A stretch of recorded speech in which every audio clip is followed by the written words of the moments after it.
endorse you. I mean, I don't refer people, I endorse people. And so when I call, I endorse you, and that means I'm standing behind what you wrote and who you are. I also think that what also American business owners in general could do is exercise a little bit of patience. Mm-hmm. Um, transition is it's a hard thing going into an unknown. And I was listening to when you're telling about their resumes. It looked horrible. We have this thing about pride, that we want everything to be exact. We want it to be right. And when someone tells us, "Hey, this is not right," from us, most of the time, what we've done when we're not afforded the opportunity to do resumes, we take those OERs, those NCOERs, copy and paste it like that looks immaculate.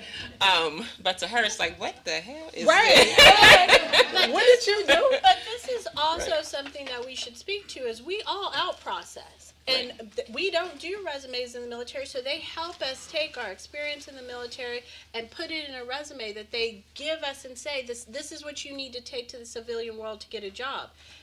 Well, why are we being pushed out into the civilian They give world you that? with a Oh, well, that's y'all part of should the ask out for a process. refund. That's not right. That's part of the out processing. well, is you go that's in not there. Well, good. they have the TAPS process, which they're doing now. I was part of the TAPS process, but I didn't wait until TAPS to figure out what I wanted to do. I actually, being a captain, again, that's a different experience from an enlisted person, a junior enlisted person who hasn't had that experience of having to look for a job, put a resume, look at from federal perspective. So when I went to TAPS, I already had a job. I left the military going into a GS-13 because I knew what those federal jobs, what those people Yep. were going to be looking for. Wonderful. So you have to prepare yourself. Those last 7 days that you're getting before you're getting out, it's not going to be enough to prepare you for the next level. So I just personally think if it's, again, the military is doing a good job, there needs to be something, again, on the civilian side of the house that can help them look at, and before they're presenting sending that resume out, they're doing another scrub on it to say, hey, let's change this word into that. Nobody knows what a 34 Bravo is. Just spell it out and those types of things. And there are little things that can go a long way to make a lot of difference. But I think some employers don't have that level of patience, or they just look at it, they don't understand it, even though they see it's military, and they just push it out. So I want to thank you for, taking that second look and saying, hey, this looks great, but it looks great to you, but I don't know as an employer what I'm looking at, and helping them to transfer it to make it understandable and make it marketable. So, And I think transition is the key. We have to realize that for us, when we look for a candidate that's coming out of the military, we start a year before. We start early. We recruit while we're on the job. I mean, my own mentor was a military person. He is running one of my offices now. He was my mentor. I went out. He told me I was crazy to start my own business, but now he works for me. And the beautiful thing was I recruited him when he told me, you know what, I think I got about 18 more months of this and I really want to go. We start looking at him then. We start looking at our opportunity board, things that we wanted to position to, and we start feeding him things then to say, listen, we want this position to be built around you. How can we get you in it? And so we worked the resume. He did take work off. He did take a week or two off that whole 18 months and came and worked for us, paid, so he can see what it was like. So I think it has to be a give and take, and you're absolutely right about the patience, because if you've never worked with the military, and I've had the beauty of being around them all my career, so I understand that. But if you don't, you really will be, immediately dismissive, and it's not that they don't know. They have vast amount of knowledge and talent and abilities. It's just they have to be able to articulate. But I think right now, as the military forces people to take early retirement, and instead of giving them a pension, gives them a lump sum payout after 15 years. You're not talking about officers who have the luxury of taking time off to gauge what they want to do 18 months from now. You're talking about enlisted people. You're not talking about officers that are going to go into a government system and get themselves a GS job that also they can retire from. You're talking about potentially young single mothers who they're not going through TAPS and getting out with this sparkling resume. They're going through an enlistment system that gives them a resume that no recruiter would start them out with. Well, but let me say, I think that has a little bit, though, to do with the young generation and entitlement. Because I hire all. And I think the young generation comes with this sense of entitlement that's crazy to begin with anyway. So, I mean, and I think it's so unrealistic. And I'm just going to say this quick story. I had a gentleman that approached me. I think I shared it with you. A gentleman that approached me that we wanted to hire, and he came out of one of these HBCUs, Morehouse. And we offered him an $82,000 job coming right out. He was a phenomenal person, came and did some internships with us for 2 years, and we wanted him. The Navy wanted him. He declined it. He said, I'm worth $125,000. I said, who told you that? He goes, my school told me that. I said, well, your school ain't paying this bill. And you have absolutely no work experience except for our internship. He goes, but that's okay. But he was ROTC, and he came in, he said, well, I have these credentials, and somebody's going to pay me. We went to the next candidate and accepted him. 6 months later, the kid calls me back, and he goes, is that job still open? I said, no, sir. He goes, well, I just, needed to let you know that if you have any other opportunities, let me know. I said, well, where did you end up? And he told me, he says, I'm making $44,000 a year. Now, what I left out is that 3 weeks after we hired someone else, I got a call from his mother. And his mother cussed me from one end to the next about how did you know my son is worth X, Y, Z. And she was military as well, and he's put in this, this, and that. And I said, well, you've done your son no justice if you fabricated his head with this nonsense. Because at the end of the day, I don't care if you're a veteran or if you're a civilian, your expectations need to be what they really are, which is real. I mean, and you got to have realistic expectations. You're competing. I mean, right now you're competing with a PhD for the same job. So and I'm not disagreeing. Everybody has to come with some realistic expectations of what they're going to be able to come out of and go to. If you're not, if I was in the military as an enlisted person, which I worked around a lot of enlisted people, they did come in and get government jobs at 11, 12s, and 13s. Where I was at, they transitioned very easily out of that E5 to a 13, 14, 15. Some of them are SCSs too, that I know now with Spa Wars. So, they had their mind right, and they also did their network. But so you got to own some of your stuff. Ownership. You got to own the it. People who came and they transitioned into those jobs, I would assume that they had the same education and experience that made them competitive with people who had done nothing but the civilian track. No. No. Actually, they was their last tour of duty, and they performed their butts off. And when they performed their butts off, that commander actually on that base said, I want you when you're retiring. And they pulled them. Some of them didn't have educations competing with the systems engineers that was sitting beside them. Now, they came out and went and got system engineering degrees, but they knew the work. At the end of the day, you got to know your environment and who's on the right and the left of you. You always got to know who you're competing with. That's how I stay in business. I know my competitors. And so you got to kind of know who your competitors are on both sides. You might not have it all, but if you can bring it better than the other person with a degree, then you bring it. And I will hire you over that other person in degree any day of the week. Yeah, and I definitely agree with that. When you get into looking for employment, it is no longer a team sport. From military initiative, you get a thing from exactly. It's combat. So among my group of captains, everyone had a master's degree, so I decided I was going to get two. Because I was one more degree than they had. I networked. I was doing everything when I knew I was going to get out a year, looking out, going to all these events, networking, letting people know my name, letting people know what I was worth. So I don't think it's just a matter of what the military is not teaching you. Young people, they need to take, like you said, some ownership and say, hey, what am I worth? And if this is not what I want to do, you can get education while you're in the military regardless of your rank structure. You can go to all types of other schools and take things that the GI Bill and other education forms will pay for. So you just can't say because they were this rank or they were here, they were there, that puts them at a disadvantage. You put yourself at a disadvantage. That's right. So I guess that's my question then. If we're speaking to American vets, and especially American vets that get out of the system and they end up working with a nonprofit like yours, where they are jobless and they are homeless, what are you seeing? Why? How does that happen to them versus someone like you or someone who gets a job in civil service? why are they homeless and why are they jobless? So what makes them? What separates them from people like you or How did myself? they get there? Or, Well, yeah, I will tell you that it's basically life happens. From a woman perspective, when you come back from Iraq and Afghanistan and got in the military, you don't expect to get divorced. You don't expect to go things like domestic violence. You don't come back to a downward economy and you've lost your job. So there are things that are happening that are out of control. The problem is not having support mechanisms and systems that help them or they can go to in their time of need. So it's a lack of that structure that's needed from, okay, now I'm to this place. You know, most of the systems that are supportive are for people that need things that are fixed. Oh, do you have a severe disability? Do you have a severe mental health issue? It's like, no, I just fallen on hard times, but I did serve my country honorably.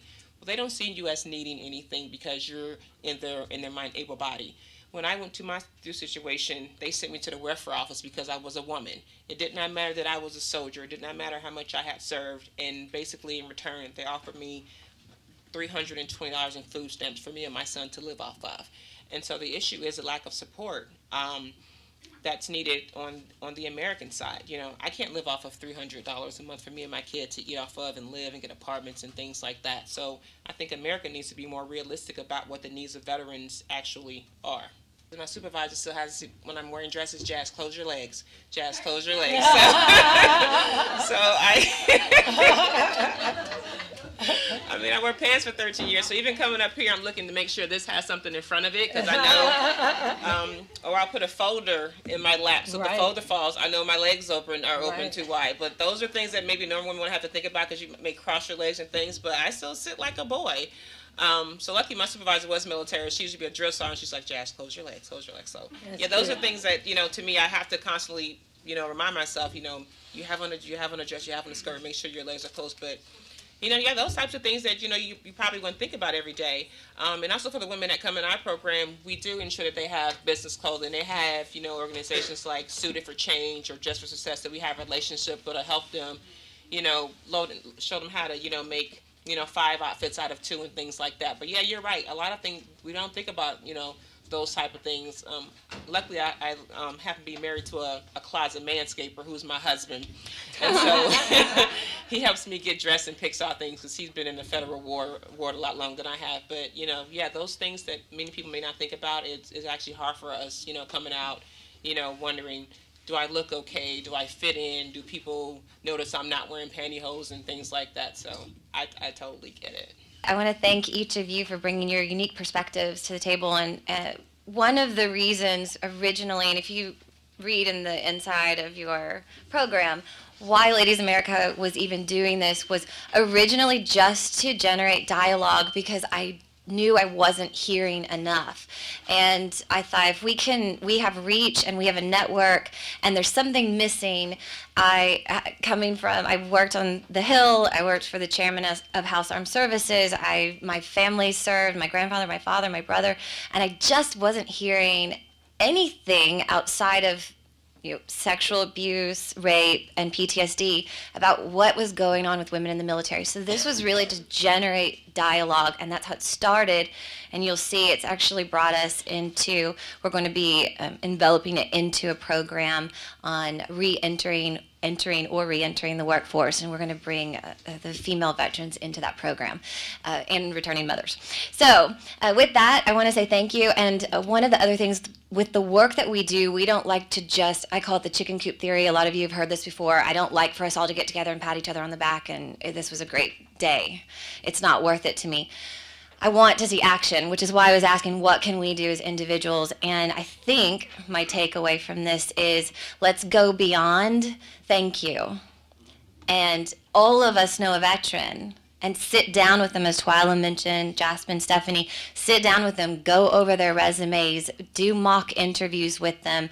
Let's get them some of these basic skills, which is what we're going to try to do as a women's organization. But I really think if there's an actionable item here today, go beyond the thank you. Yes? Thank you so much. Thank you.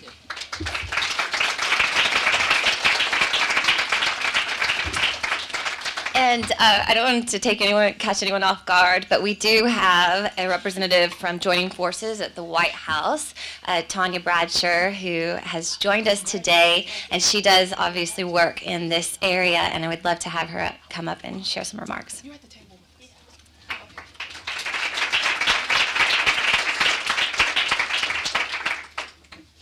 Good morning. I'm Tanya Bradshaw. I just retired in September from 20 years in the Army. And I was fortunate enough to start my transitioning to wearing the civilian clothes while I was on the national security staff. And I was graded by my coworkers who were from State Department. And I would come in and I would go, is this okay? Is this okay? And they're like, okay, but the shoes, you really need to get some taupe shoes. And so I completely understand. And I would literally spend my morning when I first got assigned to an NSS, because I came from the Pentagon. So I was able to wear the uniform and just show up to work. I did that for 18 years. And then my 19th year, I'm sitting at the National Security Staff over at the White House, and I have to wear civilian clothes. And I would go for a run in the morning. Before then, I used to run 5 miles. I go for a run with the panic attack of, what am I going to wear? How am I going to put this together? Oh my gosh, did I wear that last Tuesday and it's Tuesday again? Is that okay? And so what I did is I went to Dress Barn. Sorry, I probably shouldn't say names, but I went there and I went for the Jones line because it all matched. And I picked stuff up because I figured, and I assembled it like it was a uniform. And I kind of rotated it that way, and that's how I started. And then my lovely coworkers were like, well, Tanya, we should really transition off of all the polyester. I'm like, oh, okay, we can work that. So I completely understand how hard it is to come into a civilian environment, and I'm really grateful for everyone and the board members to talk about this transition and what a challenge it is, and for those of us that are going through it, and those of us that are in the midst of starting it, and for those that are supporting us along the way, thank you so much. And thank you so much for this opportunity to be here, but just bringing everyone together for this important conversation. Because what we find with our female veterans is we don't join, right? When you look at the veteran service organizations, right, they're starting to pull us in, but when you look at we're 14% on active duty, we're not that representation when it comes to veteran service organizations. I just found a really small VSO for women, last week. And I've been working at this for a year. So it's really interesting to see where we need to kind of come together, and we need to figure out how to do that. How do we come together so that our voices collectively are heard?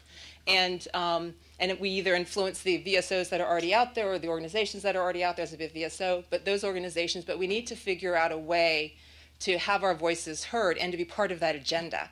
And if we're not going to do that, it's going to be more and more challenging because, as we know, military is drawing down, we're going to have more of us out there, and we need to make sure that we pave the way for the future the way it was paved for us, because I didn't get here because of just Tanya. It was somebody who helped me along the way, and I plan to do the same with the transitioning female veterans, as well as any veteran, but also the focus on our female veterans, because I think we have sometimes a little harder of an opportunity of transitioning because we're mom, we're wife, we're daughter, right? And so we let all those other roles, and then we forget sometimes we're veterans and what we've gone through and what we've done, and we need to go back and remember that so that we can go, what's the core to this, right? Because sometimes it has nothing to do with what's on the table.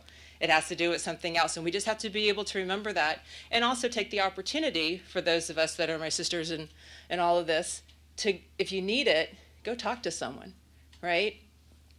Because we have to take those opportunities. We can't be shy away from it. The men are stepping up to the plate and saying, Sergeant Ty Carter was phenomenal, Medal of Honor recipient, came through and said, hey, the reason I'm here today is because someone reached out and took care of me. We need to do the same for each other. We need to do the same for ourselves, because we can't take care of anybody if we don't take care of ourselves as well. So thank you. A couple of things. I just wanted to go over what the president said on Veterans Day in case you missed it. It was phenomenal. I don't know if you guys know who Mr. Overton is. 107-year-old World War II vet, came in from Austin, Texas. Truly one of my best Veterans Day ever. It was great. But on that same day, the president said that he will make sure that veterans are providing unprecedented support, and that as we make the difficult fiscal choices, as we all know, that are coming as a nation, that we're going to keep making the vital investments to our veterans, and we're going to keep improving veterans' health care, including mental health care, so that we can continue to be strong, and that we're making sure that the veterans not covered by the VA can also secure quality, affordable health insurance. And so it's important, as you saw over the news over the weekend, for those that are not getting their care through VA, the ACA, and if you don't have employer's insurance, the ACA is an option for you.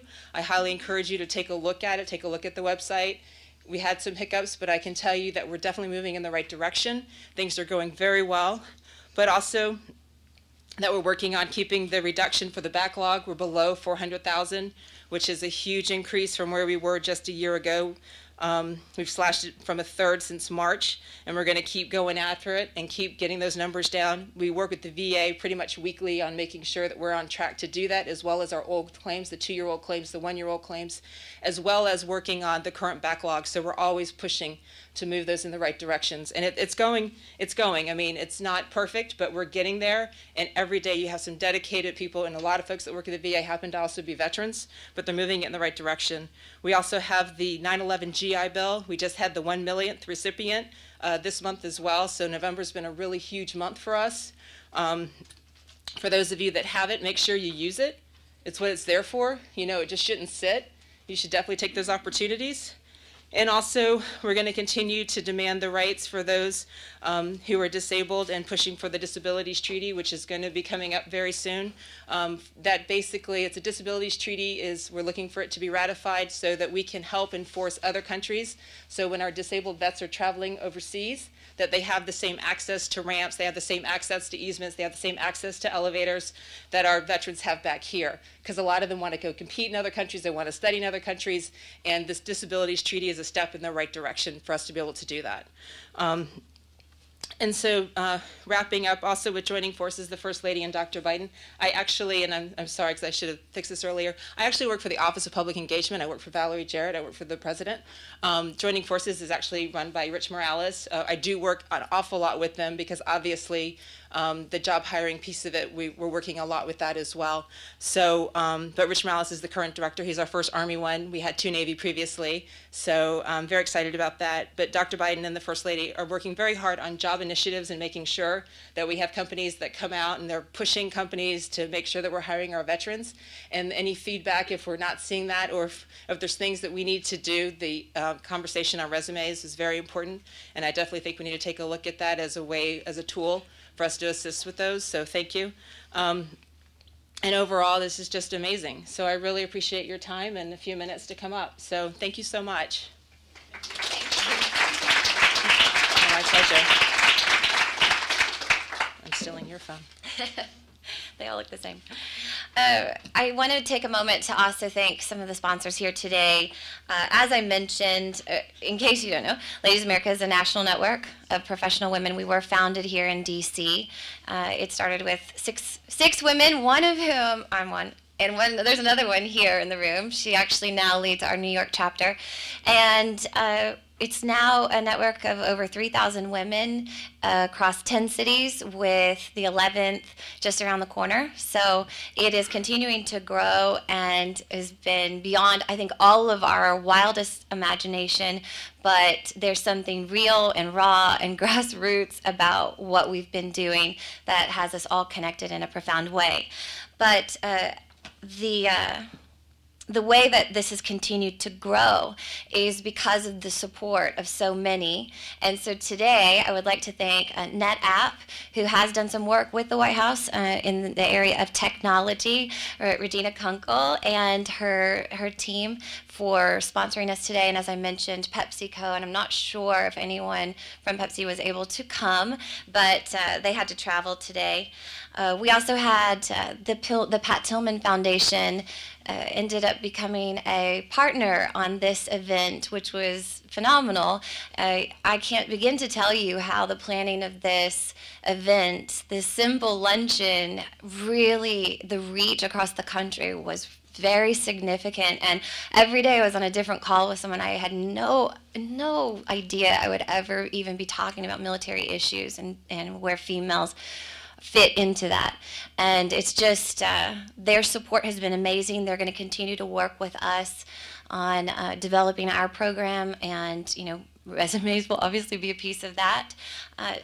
obviously Jasmine and her organization. She's a founder also of Mrs. or Ms. Veterans America, as well as her work with Final Salute. And I could never thank you enough for your constant, unwavering support of us. And I failed her on something this year, and she still stepped up to the plate and was really amazing. So, I mean, quality with a capital Q. IFRED, you might see in your bags, is an organization that works on, it's an anti-depression. They don't even like to use that language. And they're really trying to put a positive light on depression so that people don't feel ashamed to seek help, especially our military personnel, our veterans who are coming out. They go home. It's embarrassing the way we currently talk about depression to say you're depressed, because in our world these days, if you seem depressed, everyone looks at you like, pull yourself up by your bootstraps and keep going, put on a happy face. But sometimes there's real work that needs to be done, and they've done a phenomenal job in really spreading that. So you'll find some information on that as well. I would like to thank Jasmine and Sonia McKay Gavinkar for their work on the selection committee for today as well. As I mentioned, she is one of CNN's 2013 Heroes this year, and it's such an honor. She was also, how did I miss this? She was also just inducted into the Virginia Women's Hall of Fame?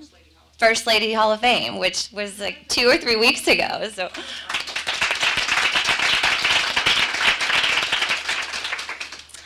Also, Lily Harris with MSA Incorporated. She has become a sponsor for this event, but she also has donated office space to our organization. So we have an office downtown, which again, I mean, it's a pinch me moment when these things happen. And so thank you so much, and thank you for being here today.